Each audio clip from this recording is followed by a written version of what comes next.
మలుపు టీవీ సమర్పణ కర్నూలు జిల్లాలో బంగారు గనుల నుంచి 750 కిలోల బంగారు ఉత్పత్తి టార్గెట్. కర్నూలు జిల్లా చాలా ఏళ్ల తర్వాత మన దేశంలో బంగారం ఉత్పత్తి మొదలు కానుంది. ఇందుకు ఆంధ్రప్రదేశ్ వేదిక కానుంది. అంతేకాదు మన దేశంలో ప్రైవేటు రంగంలో ఫస్ట్ గోల్డ్ మైన్ ఇదే. ఆంధ్రప్రదేశ్లోని కర్నూలు జిల్లా జొన్నగిరిలో బంగారం గనిలో కొద్ది రోజుల్లో పనులు ప్రారంభం కానున్నాయి. ఇప్పటికే దానికి సంబంధించి ప్రాసెసింగ్ ప్లాంట్ పనులు దాదాపు 60% పూర్తి కావడంతో 4-5 నెలల్లో ఉత్పత్తి మొదలు కానున్నట్లు దక్కన్ గోల్డ్ మైన్స్ వెల్లడించింది. దీనికోసం ఇప్పటికే 250 ఎకరాలకు పైగా భూమిని సేకరించడం, ప్లాంట్ పనులు చేపట్టింది. ఏటా 750 కిలోల బంగారు ఉత్పత్తి చేయాలన్నది ఆ కంపెనీ అంచనా. ఇప్పటివరకు ఈ బంగారు గనిపై దాదాపు కోట్లాది రూపాయలు పెట్టుబడులు పెట్టింది. ఏపీలోని చిత్తూరు, అనంతపురం, కర్నూలు జిల్లాల్లో కొన్ని పసిడి గనులను గుర్తించేందుకు ప్రయత్నాలు కొనసాగుతున్నాయి.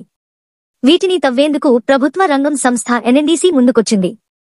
వీటిని తమకు అప్పగించాలని ఏపీ ప్రభుత్వాన్ని కోరింది కూడా. రాయలసీమలో బంగారం కోసం అన్వేషణ ఈనాటిది కాదు. బ్రిటిష్ పాలనకు ముందు మహమ్మదీయులు, శ్రీకృష్ణదేవరాయల కాలంలో ఏపీలో మైనింగ్ జరిగినట్టు ఆధారాలు ఉన్నట్లు చెబుతున్నాయి. అపారమైన ఖనిజ నిక్షేపాలు, బంగారం, వజ్ర సంపద ఉన్న ప్రాంతంలో అశోకుడు ఆయన అధికారులు విడిది చేశారని అంటున్నారు. ఇందుకు సాక్ష్యం జొన్నగిరి సమీపంలో అశోకుని శిలాశాసనాలు ఉదాహరణగా చెబుతున్నారు.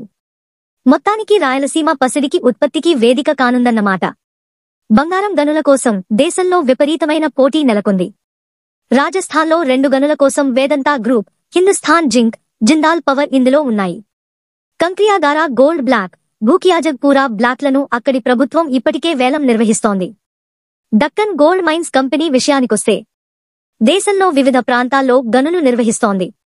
ఈ సంస్థ విదేశాల్లోనూ గనుల ప్రాజెక్టును చేపట్టింది.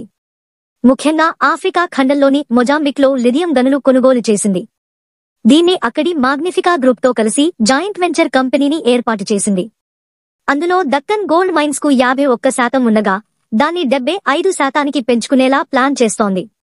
ఈ వివరాలు మలుపు టీవీలో వీక్షించినారు.